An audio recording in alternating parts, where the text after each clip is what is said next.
வறுக்க பொரிக்க ஏன் எல்லா சமையலுக்கும் மந்த்ரா தான். மந்த்ரா கடலை எண்ணெய், அபார ருசி, ஆரோக்கியமான உடல் நலம்.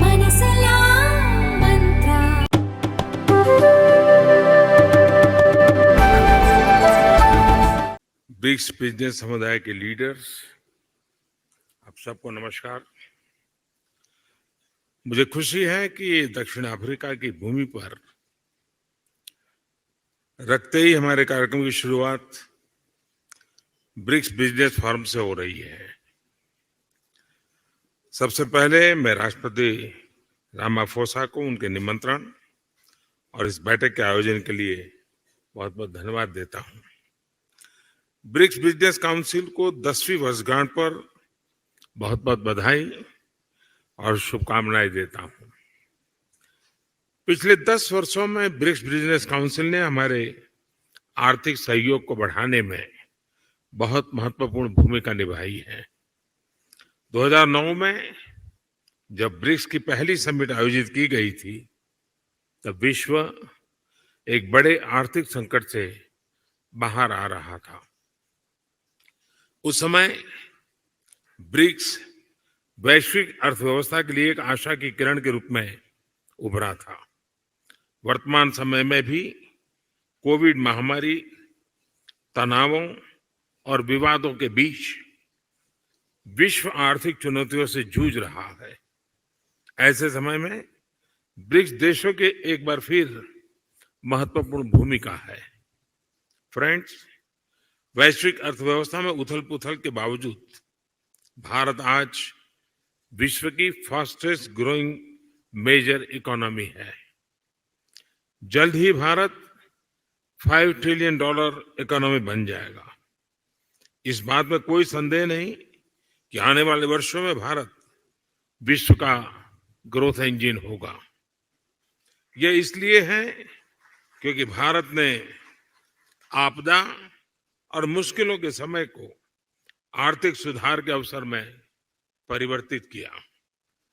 पिछले कुछ वर्षों में हमने मिशन मोड में जो रिफॉर्म्स किए हैं, उनसे भारत में ईज ऑफ डूइंग बिजनेस में लगातार बढ़ोतरी हुई है।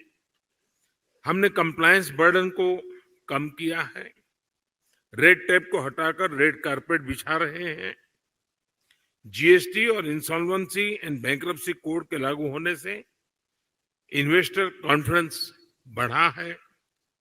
रक्षा और अंतरिक्ष जैसे क्षेत्र जिनको प्रतिबंधित माना जाता था, आज प्राइवेट सेक्टर के लिए खोल दिए गए हैं। हमने पब्लिक सर्विस डिलीवरी और गुड गवर्नेंस पर विशेष रूप से ध्यान केंद्रित किया है। टेक्नोलॉजी के इस्तेमाल से भारत ने फाइनेंशियल इंक्लूजन की और एक बड़ी छलांग लगाई है। इसका सबसे अधिक लाभ हमारी ग्रामीण महिलाओं को मिला है। आज एक क्लिक से भारत में करोड़ों लोगों को डायरेक्ट बेनिफिट ट्रांसफर किए जाते हैं। अब तक $360 बिलियन से भी अधिक ऐसे ट्रांसफर किए जा चुके हैं। इससे सर्विस डिलीवरी में पारदर्शिता बढ़ी है और भ्रष्टाचार और मिडलमैन कम हुए हैं। प्रति गीगाबाइट डाटा की कीमत में भारत सबसे किफायती देशों में है। आज भारत में स्ट्रीट वेंडर से लेकर बड़े बड़े शॉपिंग मॉल तक यूपीआई यानी यूनिफाइड पेमेंट इंटरफेस का इस्तेमाल किया जाता है। आज विश्व के सबसे अधिक डिजिटल ट्रांजैक्शन वाला देश भारत है। यूएई, फ्रांस, सिंगापुर जैसे देश इस प्लेटफॉर्म के साथ जुड़े हैं। ब्रिक्स देशों के साथ भी इस पर काम करने के लिए अनेक संभावनाएं हैं। भारत के इंफ्रास्ट्रक्चर में बड़े पैमाने पर हो रहे निवेश से देश का परिदृश्य बदल रहा है। इस वर्ष के बजट में हमने इंफ्रास्ट्रक्चर के लिए लगभग $120 बिलियन का प्रावधान रखा है। इस निवेश के माध्यम से हम भविष्य के एक नए भारत की मजबूत नींव रख रहे हैं। रेल, रोड, वाटरवे, एयरवेज, हर क्षेत्र में तेज गति से बदलाव आ रहा है। आज भारत में 10,000 किलोमीटर प्रति वर्ष की रफ्तार से नए हाईवे बन रहे हैं। पिछले 9 वर्ष में एयरपोर्ट की संख्या दोगुनी हुई है। निवेश और उत्पादन को बढ़ाने के लिए हमने प्रोडक्शन लिंक इंसेंटिव स्कीम्स लागू की है। लॉजिस्टिक्स कॉस्ट कम होने से भारत का मैन्युफैक्चरिंग सेक्टर कॉम्पिटिटिव हो रहा है। रिन्यूएबल एनर्जी के क्षेत्र में भारत वर्ल्ड लीडर में से एक है।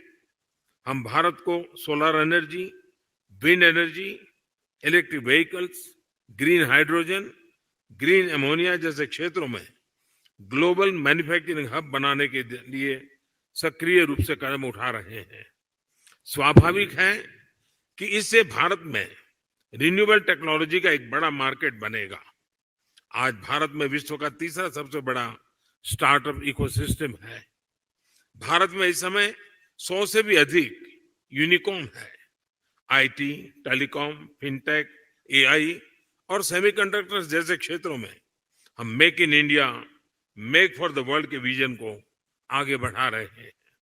इन सभी प्रयासों का सामान्य जन के जीवन पर प्रत्यक्ष रूप से सकारात्मक प्रभाव पड़ा है। पिछले 9 वर्षों में लोगों की आय में लगभग 3 गुना वृद्धि हुई है। भारत के आर्थिक विकास में महिलाओं की सशक्त भागीदारी रही है। आईटी से लेकर स्पेस तक, बैंकिंग से लेकर हेल्थ केयर तक महिलाएं पुरुषों के साथ कंधे से कंधा मिलाकर देश की प्रगति में योगदान दे रही है। भारत के लोगों ने 2047 तक एक विकसित राष्ट्र बनाने का संकल्प लिया है। फ्रेंड्स, मैं आप सभी को भारत की विकास यात्रा में शामिल होने के लिए आमंत्रित करता हूं। कोविड महामारी ने हमें रेजिलिएंट और इंक्लूसिव सप्लाई चेन्स के महत्व को सिखाया है। इसके लिए आपसी विश्वास और पारदर्शिता बहुत ही महत्वपूर्ण है।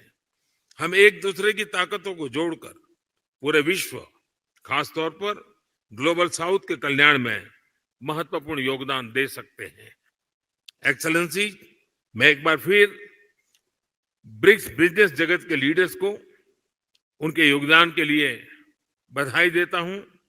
इस मीटिंग के शानदार आयोजन के लिए मैं मेरे मित्र राष्ट्रपति रामाफोसा का भी आभार व्यक्त करता हूं। बहुत बहुत धन्यवाद।